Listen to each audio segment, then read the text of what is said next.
somebody sent me this cutting from the Sunday Telegraph of the 28th of January.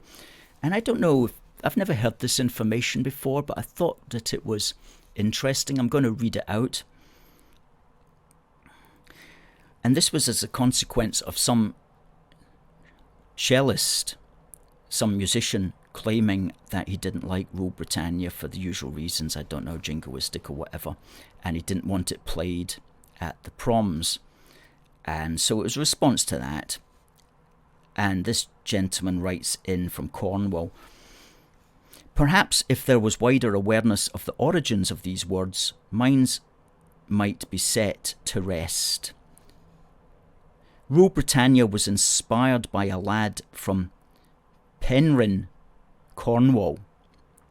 Thomas Pellow was 11 years old and on his first sea voyage with his uncle, when they were captured by Barbary pirates and taken into horrific, cruel, brutal slavery under Sultan Moulay Ismail in North Africa. Pellow was one of over 1 million Europeans who were enslaved in North Africa between the 16th and 19th centuries. After 23 years, he made his escape and returned to Penryn in 1737.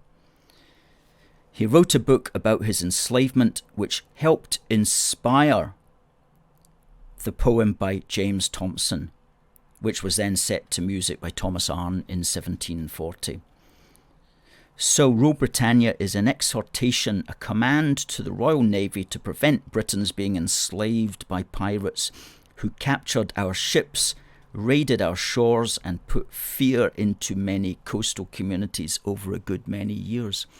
That's a very interesting point. I had never heard that that was the inspiration for James Thomson to write Rule Britannia. I know he wrote it as part of a play that he was involved in, but that may well have been his inspiration to think up that line, never shall be slaves. Never shall be slaves again, presumably. Very interesting. Also, what's good about that is, of course, I don't know if there were 1 million Europeans, but there were certainly an awful lot of Europeans who did get captured and taken to North Africa as slaves. But we don't tend to complain about that. In fact, we don't tend to even know about that history. So it's good to bring that out again. And in the same paper, somebody else writes, Sheku Kana Mason is a fine young man, but he is a better cellist than he is a historian.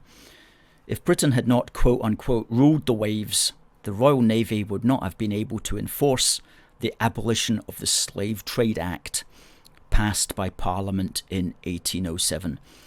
Between 1808 and 1860, the Royal Navy West Africa Squadron seized over 1,600 slave ships and emancipated 150,000 slaves.